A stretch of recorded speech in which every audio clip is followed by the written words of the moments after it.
प्रेमचंद जी की कहानी नादान दोस्त निधि स्टोरी बॉक्स में। केशव के घर कार्निस के ऊपर एक चिड़िया ने अंडे दिए थे। केशव और उसकी बहन श्यामा दोनों बहुत ध्यान से चिड़िया को वहाँ आते जाते देखा करते। सवेरे दोनों आंखें मलते कार्निस के सामने पहुँच जाते और चिड़ा और चिड़िया दोनों को बैठा पाते। उनको देखने से दोनों बच्चों को ना जाने क्या मज़ा मिलता। दूध और जलेबी की सुध भी न रहती। दोनों के दिल में तरह तरह के सवाल थे। अंडे कितने बड़े होंगे, किस रंग के होंगे, कितने होंगे, क्या खाते होंगे, उनमें से बच्चे कैसे निकलेंगे, बच्चों के पर कैसे निकलेंगे, घोंसला कैसा है। इन सब बातों का जवाब देने वाला कोई नहीं था। ना अम्मा को घर के काम धंधों से फुर्सत थी, ना बाबूजी को पढ़ने लिखने से। दोनों बच्चे आपस में ही सवाल जवाब करके दिल को तसल्ली दे लिया करते थे। श्यामा कहती, क्यों भैया, बच्चे निकलकर फुट से उड़ जाएंगे। केशव भी विद्वानों जैसे गर्व से कहता, नहीं री पगली, पहले पर निकलेंगे, बगैर परों के बेचारे कैसे उड़ेंगे। बच्चों को क्या खिलाएगी बेचारी। इस पेचीदा सवाल का केशव के पास कोई जवाब नहीं था। इस तरह 3-4 दिन गुजर गए। अंडों को देखने के लिए वे अधीर हो रहे थे। उन्होंने अनुमान लगाया कि अब ज़रूर बच्चे निकल आए होंगे। बच्चों के चारे का सवाल अब उनके सामने आ खड़ा था। चिड़िया बेचारी इतना दाना कहाँ पाएगी कि सारे बच्चों का पेट भरे। गरीब बच्चे भूख के मारे चूं चूं करके मर जाएंगे। इस मुसीबत का अंदाज़ा करके दोनों घबरा उठते। दोनों ने फैसला कर लिया कि कार्निस पर थोड़ा सा दाना रख देते हैं। श्यामा खुश होकर बोली, तब तो चिड़िया के चारे के लिए कहीं उड़कर ना जाना पड़ेगा ना भैया। नहीं, तब क्यों जाएगी। क्यों भैया, बच्चों को धूप नहीं लगती होगी। अरे हाँ श्यामा, इसके बारे तो मैंने सोचा ही नहीं। जाकर कूड़ा फेंकने वाली टोकरी तो उठा ला, अम्मा जी की नज़र से बचा कर लाई हो। भैया, यह तो बीच में से टूटी है, इसमें तो सुराख है। इन सुराखों को तो मैं बंद कर दूंगा। जा थोड़े कागज़ ले आ। कागज़ ठूस कर सुराख तो बंद कर दिए। अब उसको टहनी से टिकाकर उसके ऊपर टोकरी को रख रहा था। पर कार्निस तक पहुंचा कैसे जाए।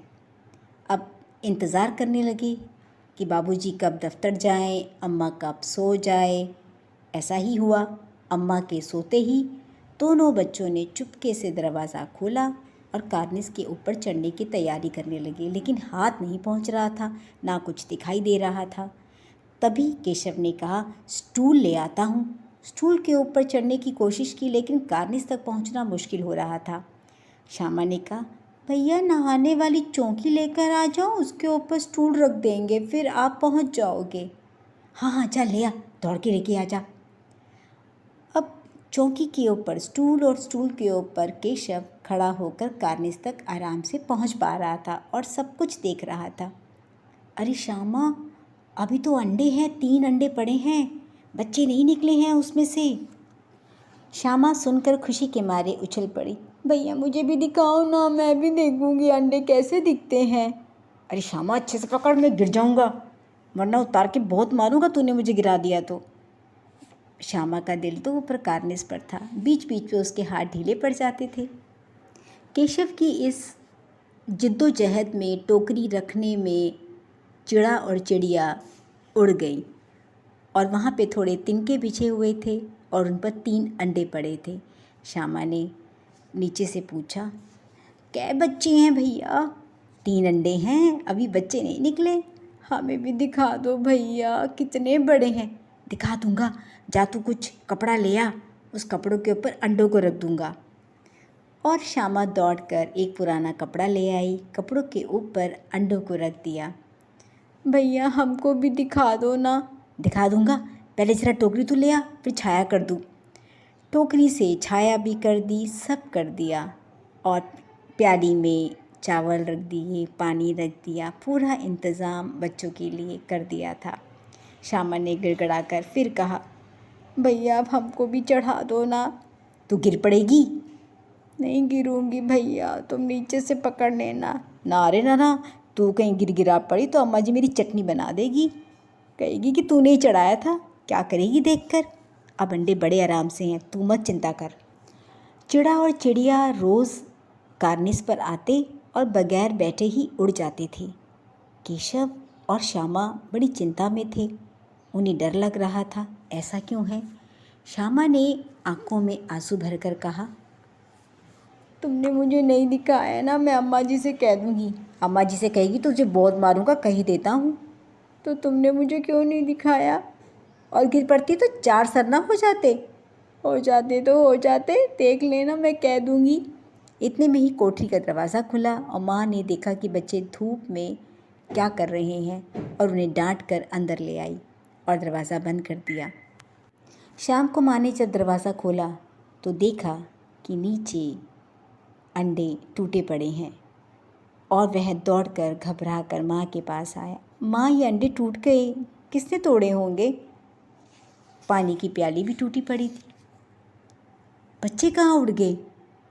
इतनी जल्दी बच्चे कैसे आ गए अंडे में से? अंडे तो फूट गए। और बच्चे कहाँ गए भैया? तेरे सर में चले गए, देखती नहीं है अंडों में से कैसा पानी आ रहा है? इसी पानी से तो बच्चे बनते हैं। माँ डंडा लेकर बाहर आई और दोनों को डांटने लगी, ये क्या कर रहे हैं? अम्मा जी, चिड़िया के अंडे टूट गए। माँ ने जब टूटे अंडों को देखा, तुम लोगों ने अंडों को छुआ था? अब श्यामा ने भैया की सारी बात माँ को बता दी। माँ ने भी उनको डांटना शुरू कर दिया। तू इतना बड़ा हो गया, तुझे इतना भी नहीं मालूम कि छूने से चिड़िया के अंडे गंदे हो जाते हैं, चिड़िया फिर उन्हें नहीं सेती। तो क्या चिड़िया ने अंडे गिरा दिए अम्मा जी? और क्या करती? केशव के सिर इसका पाप पड़ेगा। हाय हाय, 3 जाने ले ली दुष्ट ने। मैंने तो सिर्फ अंडों को गद्दी पर रख दिया था अम्मा जी, उनके बारे में ही सोचा था। माँ को हंसी आ गई। मगर केशव को कई दिनों तक अपनी गलती पर अफसोस होता रहा। अंडों की हिफाजत करने के जोग में उसने उनका सत्यानाश कर डाला। इसे याद कर वह कभी कभी रो पड़ता था। दोनों चिड़िया फिर उसे वहाँ ना दिखाई दी। बहुत ही खूबसूरत कहानी और दिल को छू